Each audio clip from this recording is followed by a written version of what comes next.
guys, my name is Lauren. And I'm Jerry. And we are 2 drinks in. So today with us we have Meghan Theobalds. So how do you actually pronounce that? It's Theobalds? It's Theobalds. Like, what I usually tell people is Thibbals is how I would pronounce it, even though it's spelled Theobalds. It's just makes things easier. Yes. So, Definitely pronouncing that wrong. yeah, for sure. So a lot of you know Meghan.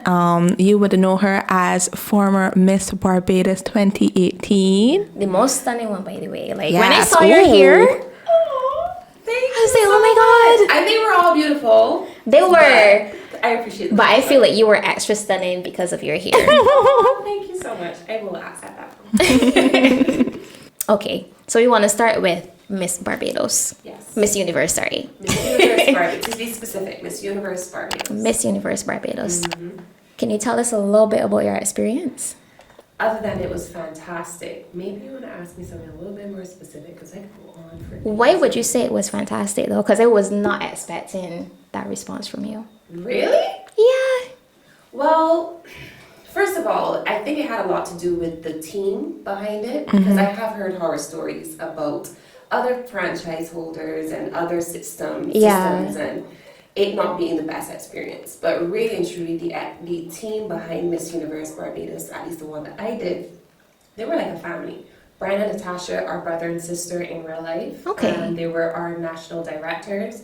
And they treated us like family. They welcomed us into the fold.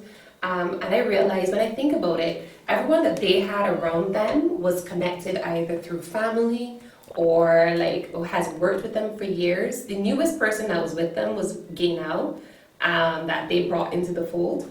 And then her and Brian just hit it off. And it basically, once you're accepted there and they just take you in, you feel the love, they guide you, they don't want you to feel bad, they want you to grow from this experience through the many workshops that they do and the training. So by the time you're done, even if you don't become Miss Universe Barbados, You feel like you've grown from the experience and you can take it into other areas of your life.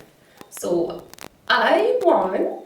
So I got to wear the crown, which was great. And then once you become Miss Universe Barbados, the training just skyrockets. Okay. And it becomes another level of intensity that I was prepared for. So what's it like after you win? So after you win, when you win, right, you think that you're amazing because you won. I heard that. On my head, that's it. Everything is great. Like, you can't tell me nothing. So they will literally sit you down and be like, okay, this was great for Miss Universe Barbados level, but we want to take you to an international level. So you need to work on that, you need to work on this, you need to do this, you need to do that. All with the best interest at heart. But it is a humbling experience, I will say, because you have this idea of who you are, and then they're like, yes, but we know you can do better. Okay. And this is how we are going to get you to better. And they work with you as a team. Like, I could call Brian anytime, even now. I even have this ring that he gave us. Aww. All the queens. It says Forever Queen. So I have one, Leslie has one, Hillary has one, and Shannon has one. So it just links all of you guys. Yeah, That's so cute. It is. No, it is. So We do. Yeah, no, they love us. Like, he's going nowhere. He's a wedding planner by profession. He's definitely going to plan our wedding, and he has said as much.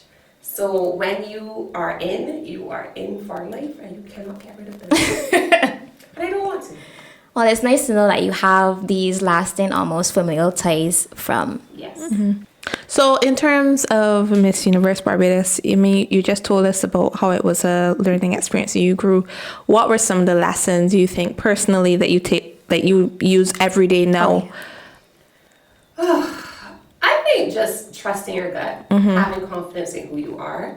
Not every day is easy. Not every day I'm this put together beauty queen. Nobody is realistically.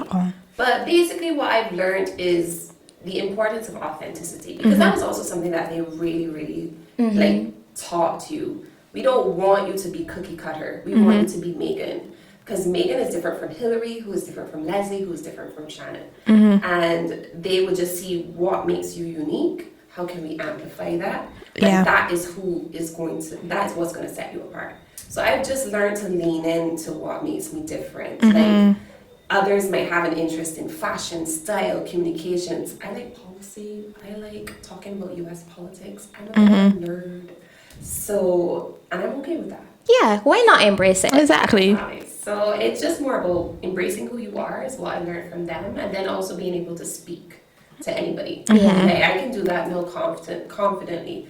And not to say that I couldn't before, but the training that you get, the attention that you get to who are you, what is your story, that is ingrained in you, and then you just take that and you go with it. I think that's amazing. Yeah, Right? Professionally, so I love it. I'm here thinking to myself that I want some of this training though. Wow, funny that you should. Maybe you should plug Gaynelle. Listen, plug, girl, honestly, plug. She has a public course. I think it's January 24th, and it focuses on public speaking. Gaynelle Marshall is the best. You guys know who she is. Yeah. Of course. Right. So that radio voice, that is iconic. Yeah. She comes with training. She knows how to get you to be the best version of yourself. That's what she did for me. That's what she did for all the queens. And it's honestly, I'm not gonna lie, like even today, I won in 2018. It's 2022.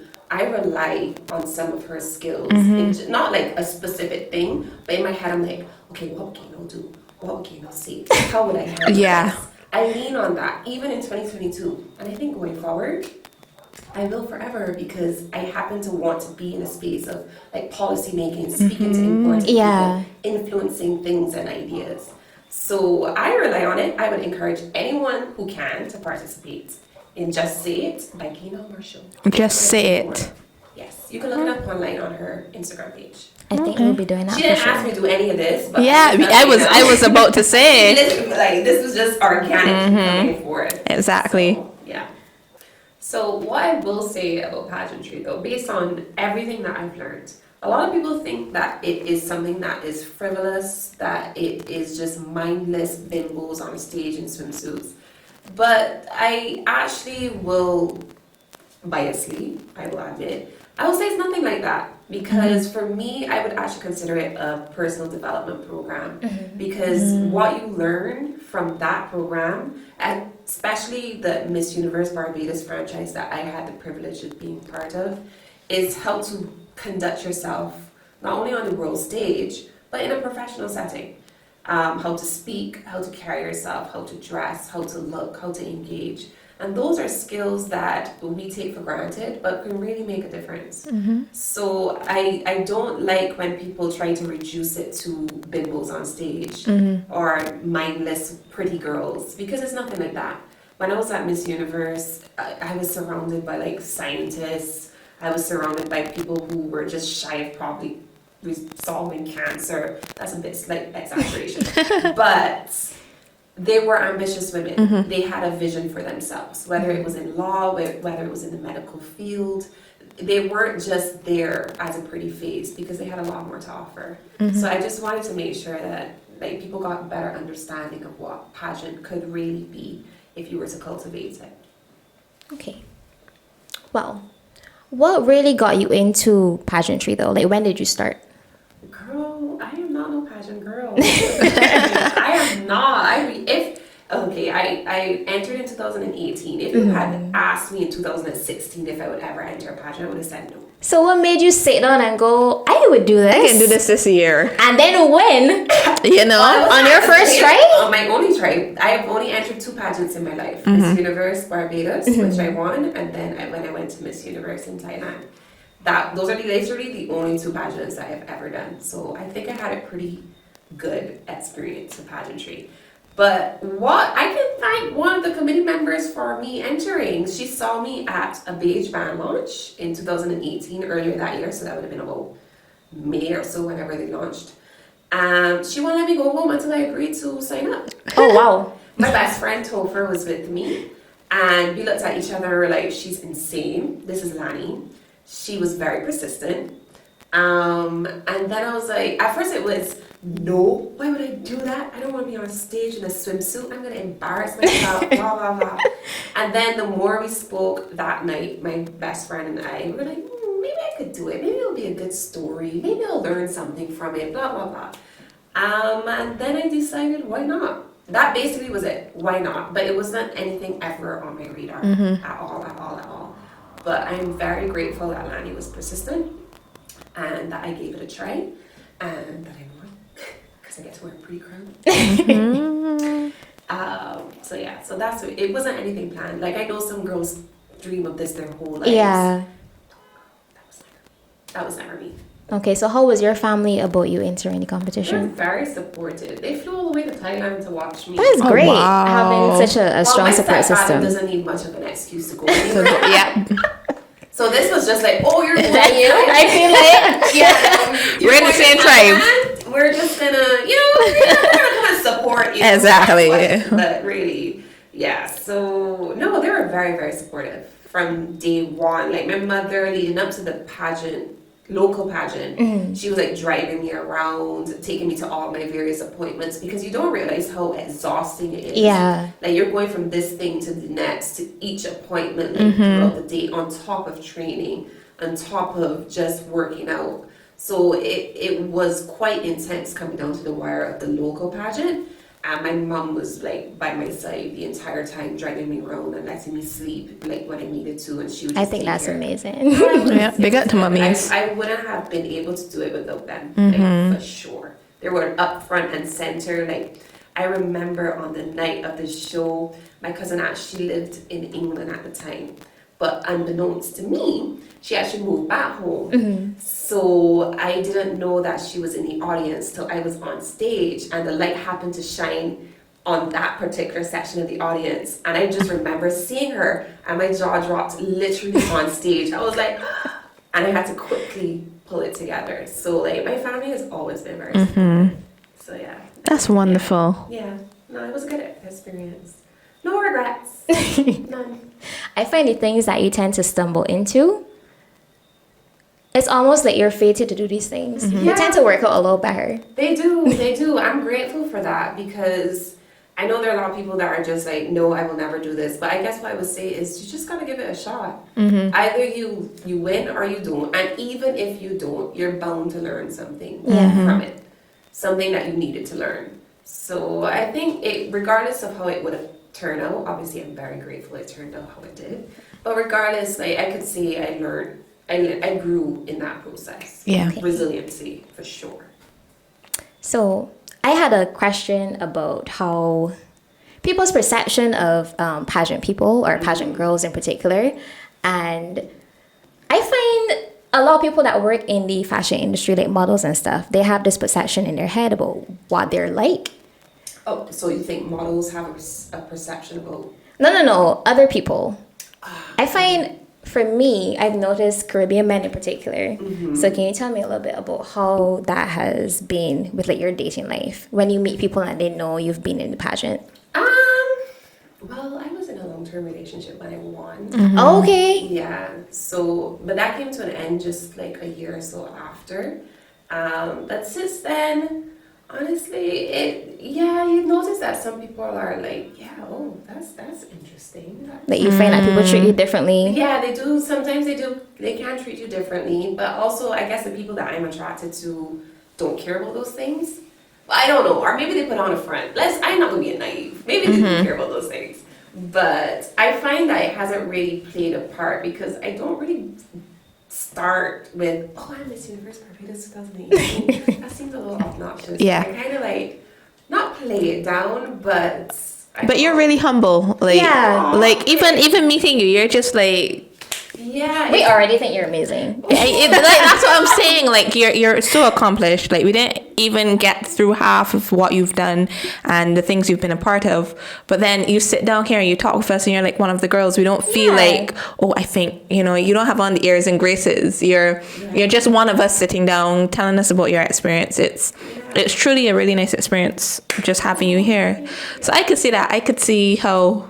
It doesn't factor in, I don't think, or at least I don't want it to, because then who are you to only be attracted to me because of the title? Yeah, shouldn't. exactly. That sounds like cringe. No, giving the ick. Yeah, I think Absolutely not. that in particular cut my dating life very, very short.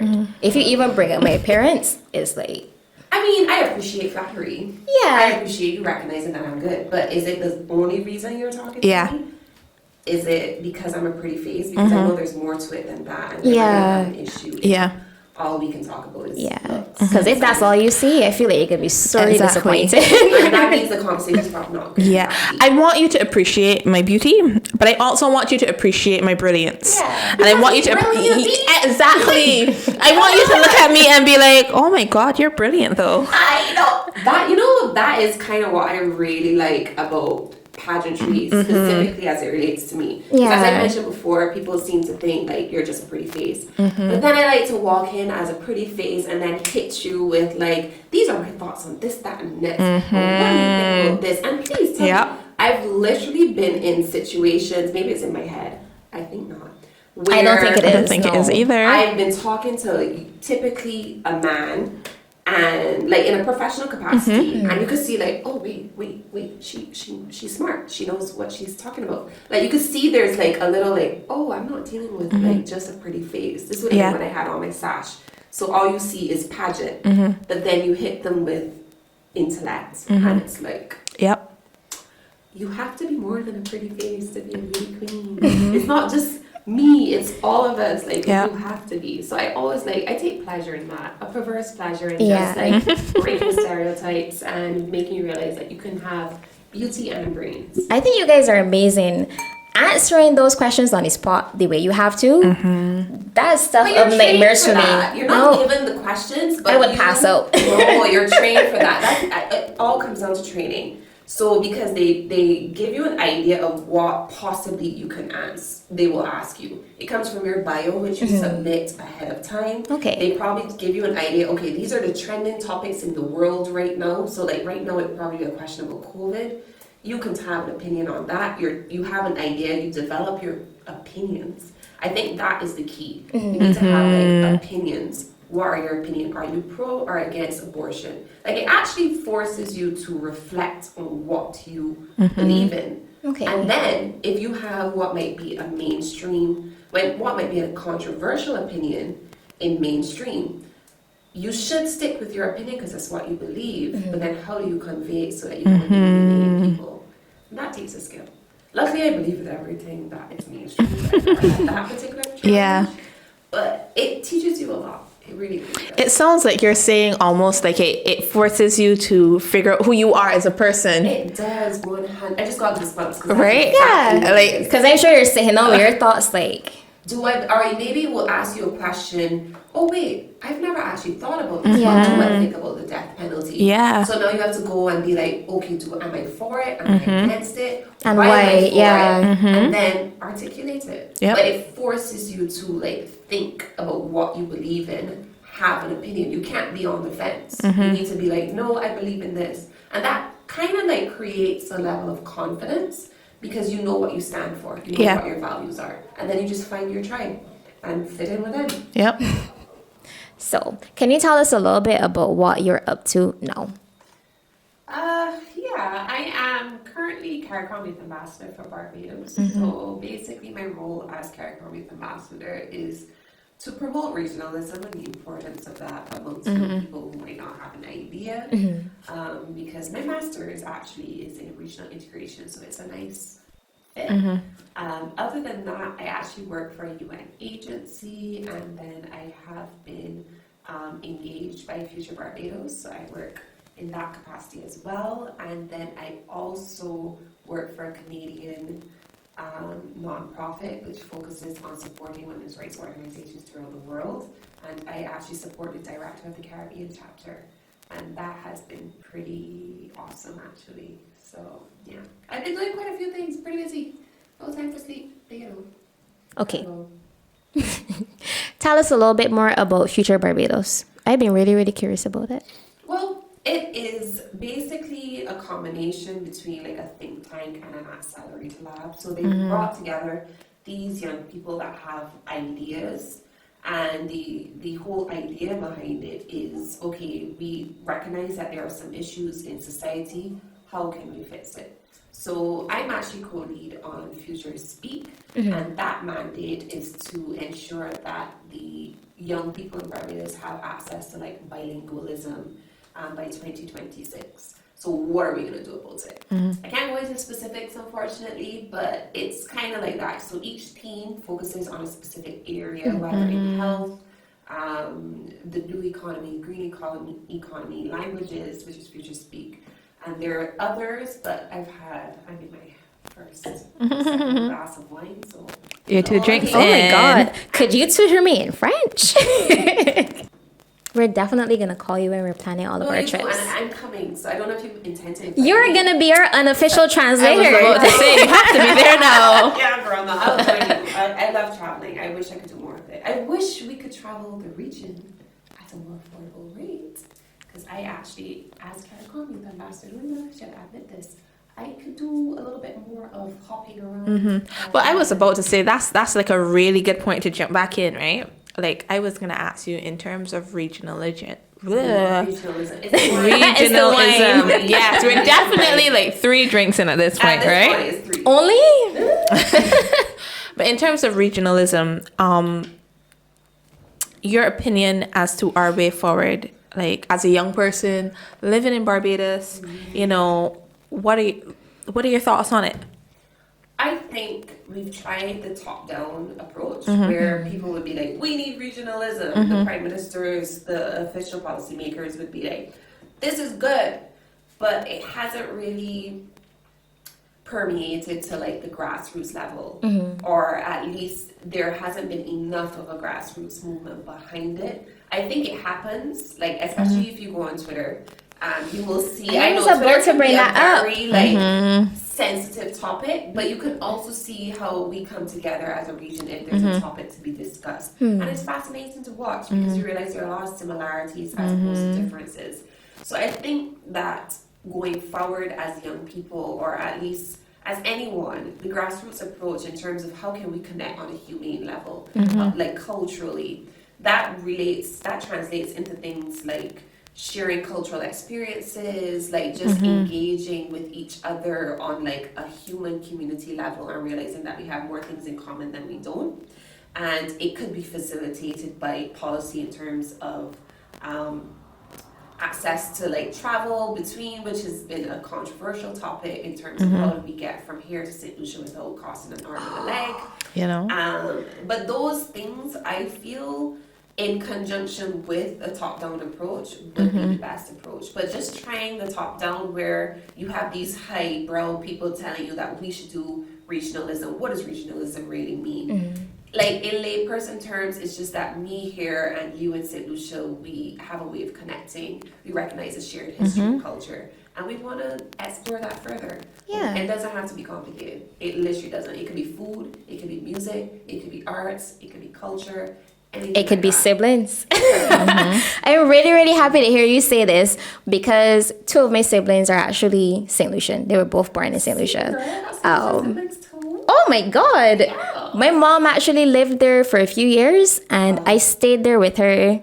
It's crazy that I even have memories of St. Lucia because we lived there for a year and, well, I lived there with her for a year and I still remember things like their bread. I thought their bread was amazing. I don't have those memories, unfortunately, because I grew up here primarily. Sorry, and when my mom was there, I was like a year old. So I don't have those memories, but I do know that it's something I would love to explore further. Like, I have family there. Like, come on. Why should I loved it. I'm upset now that we haven't been able to go back more recently. I was 5. That's the last time we were in St. Lucia? Yeah, the fact I even have memories of St. Lucia. Yeah, I'm surprised that you have memories. Yeah, I remember the mangoes. I remember the chocolate. We actually still buy it now. There's a St. Lucian lady I buy it from in the market. Really? Yeah. So are we going to St. Lucia then? We definitely going to St. I've never Lucia been to St. soon. Lucia. So well, I haven't been as an adult, so to me it would be a different experience. Yeah. So like I have friends there now, so yeah, so do we. We got friends in St. Lucia. So like it sounds like we're just gonna be like traveling. You know, We're gonna be jet setting soon. Yep. Basically. It's another show we'll sell to somebody. We'll find out. I like But it. you know, I actually think what you're saying is particularly it. Like especially when you're talking about regionalism for our generation, like how do we explain to each other what it is? And I think part of what it is that we don't understand that we all have such a similar history, like, and I don't want to sound like, you know, because some of us do, but a lot of us don't know our history. And if you don't know your history, you don't know that your history and my history is It's so all similar. shared. It's crazy to You me know? that we even squabble over these things. When I hear people fighting about like Caribbean dishes, I'm like, yo, We come from the All same kind of place, you they're know? the same They're thing. big and they all kind Yeah. of relate to Africa in Yeah. some way, shape, or But you know, form. if we all came from a similar part of Nigeria, or a similar part of Ghana, or a similar part of, with a little bit of Indian mix, You know, it depends on the country. all that would have happened is when we went to the different regions, we would have tried to make what our dishes with what we had there. Yeah, exactly. And then those would become kind of the dishes we create there. So yes, we all kind of made some sort of pickle dish. We all kind of made some sort of, you know, pilau, some sort of Stew. cook up, some Yeah. sort of stew. And we all call them different things. We all call them Different different things, But you know. realize they were quite similar to each But other. it comes from the same roots, but we don't know our history as much. So like, there's this big divide between us, and I just be like, It's so but big ridiculous. man, when we come from the same village. Right, for all we know, we was cousins in that village, and they pick me up and they put me on a ship and they bring me to Bridgetown, and they ship you off to St. Lucia, and they put me in Jamaica, and they put my brother in Barbados. We still family, And we're all related. all related, all from the same origin, and I feel like that would be one big step in kind of understanding we are one people. I think, see, a lot of drinks. It happens to me all the time. I think we do understand that. I wouldn't say we don't, but I think it could be explored further and deepened. And the little things that can cause big differences probably need to be evaluated and just like, is this really relevant? No, it's not.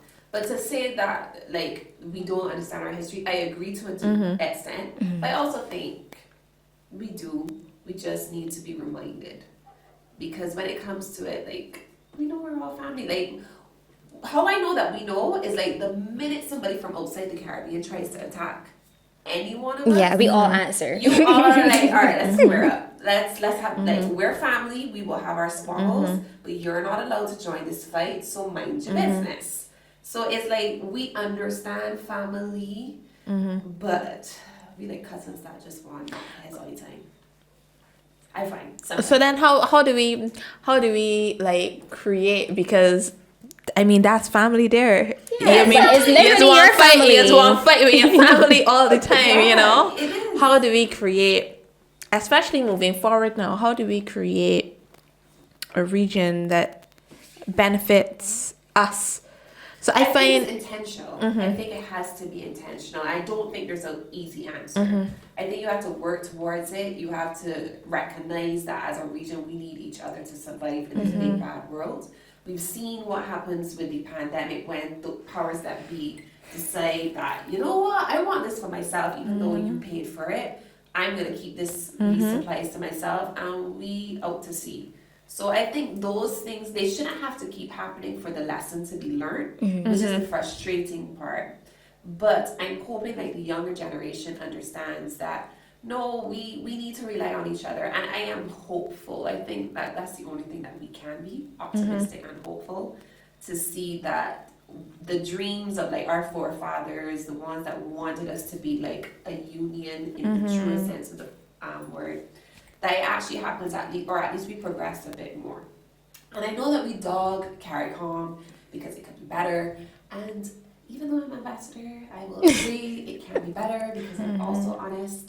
We are actually not that bad.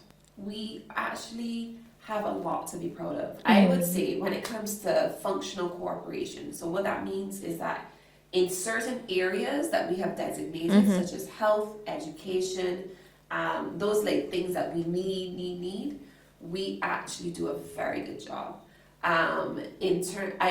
Prior to the recent CXC scandal, we actually did a very good job.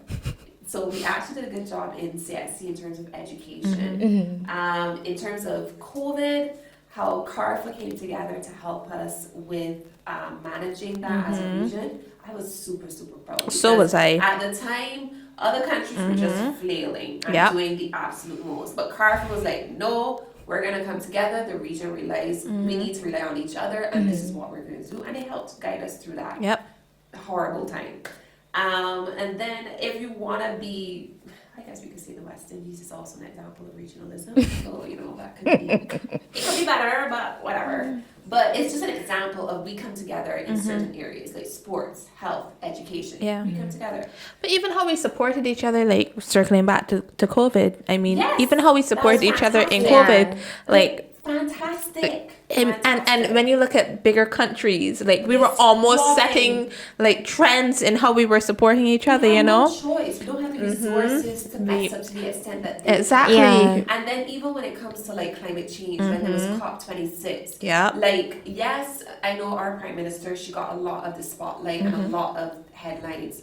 But as a group, all of them came together to work and like, no, y'all need to pay attention to small island developing states because we need the help. We are not the contributors to global warming, and yet we are on the front lines. And all of them were saying the same message. All of them came together and spoke from the same hymn sheet. And it's like in those moments, I am super proud because we shine. We definitely shine when it really matters. We will squabble, we will bicker, we will have our falling out. But like when it matters, we like pull it together and we present a united front. So that is the reason I'm just like, all right, I got hope. Y'all stress me out and y'all just annoy me. But when it ain't that bad, y'all know what you're doing sometimes. Yeah. So yeah, regionalism is a progress. It's a work in progress, but and I would like to say one final thing on that. I think we are sometimes a little too hard because when you look on Caricom itself, because when you look at other regional integration situations like the AU, the EU, they all have their issues. Yeah. Like the EU, everyone looks at the EU as the pinnacle. They have issues. The AU has issues. Latin American organizations, they have issues. Regional integration will never be perfect. Yeah, there'll always be kinks that need to be worked out. You have different cultures, you have different economies, you have different levels of development, regardless of where you look. And that will always come with its own sets of tension. So we are not where I would like us to be, but we're also not that bad. I think we'll get there. I don't know if we get there really. I probably shouldn't say that, but I'm being realistic. I've had a couple of glasses of wine. But we will strive. I want us to strive together. I think we are striving. We are. And I really am proud about, because I smiled when you said the thing about our Prime Minister, because it really does take a team. And she's the person at the front, and I love her. I know y'all all know I love her, right? Who doesn't? But she has an amazing team, and there are lots of different people rallying behind her. You know, like I remember when you see the headlines, you know, Prime Minister Mia Mottley, you know, says this. You go through the comments, you see the Jamaicans, and you see and it's all positive. You see, yes, you know, and it brings me so much joy that we have this person who we are rallying behind, because it's true. What you just said is true. You know, small island developing states, what affects us gonna affect Jamaica the same way. The hurricane season affects all of us. Climate change affects all of us. And you're right. Like we literally, what is our contributing rate? It was 0.06. Some ridiculous amount. But how much of the actual, you know, effects are we seeing? And it's nice to see that we have somebody that we rally behind. So it really does brings me great joy. And it brings me great joy because I understand that, yes, she had a friend and she's the one getting, you know, she's the one saying it, but there are these teams of people coming together. Everyone's saying the same thing. Yes. And it's not like an ego thing. At least I would like to think it's not only like just merely an ego thing. It's just... It's everybody wanting... We need each other. Yes. We need this to succeed basically for our survival. So I support them all. Like when I will always be at the front, like cheerleading, when I see acts of regionalism to come together. I will also be the one groaning when I see people arguing across the seas. But we are human. And I think the we are bickering is people. crazy. The bickering is, and it's annoying, but I think you can't get away from that in Caribbean politics, or politics in general. Not sure. And like you say, it's like the cousins. It is, You always family. bickering with your cousins, Yes, you know? Yes, but you still love them, right? Yep. And you still show up when you need them, right? Yep. Like, and as you mentioned about COVID, like, or one of you Mm-hmm. mentioned about COVID, when like Trinidad needed vaccines, Yep. St. Vincent donated their vaccines, Yep. and that is what made me super proud. Mm-hmm. We don't have much, but we will share. But we will share. Yep. And then when you see the bigger countries that have all of this, And they're then hoarding Hoarding everything. it, Yes. I'm just like, you want to share? Are you not embarrassed? Yeah, you know? we barely sharing the little that we have, but y'all there, but y'all hoarding. Like we over here struggling. So yeah, so I'm proud. I will always be proud. I think I'm proud and I love it so much that I want it to be the best version of itself. So I will be hard on Caricom and what I perceive to be some of the weaknesses, but I will never say that it's entirely useless, because you can't say that. Yeah. You can't say that. And that's why I like about this conversation we've had, because I find a lot that we focus a lot on the negatives. And I think that if you hear the negatives a lot, you start to think it's bad. That's all it is. But yeah. realistically, there are lots of positives, and we're just not shining the lights on it. I So, can't believe I forgot to mention Sedima. oh my gosh, Sedima listen. is the first on the ground when there's any natural disaster. Ahead love of the Sedima. Red Cross, ahead of any other international organization, Sedima is there. And Yep. Sedima is a Caricom institution. Yep. And it's there to help. And like, you gotta give jacket. Like, we show up. We show up when it's necessary. Yep. So I can't say that Caricom is useless entirely, but it could be better. Okay, so everyone, thank you so much for joining us. We have been talking off camera for the longest time, and we've been told to wrap up.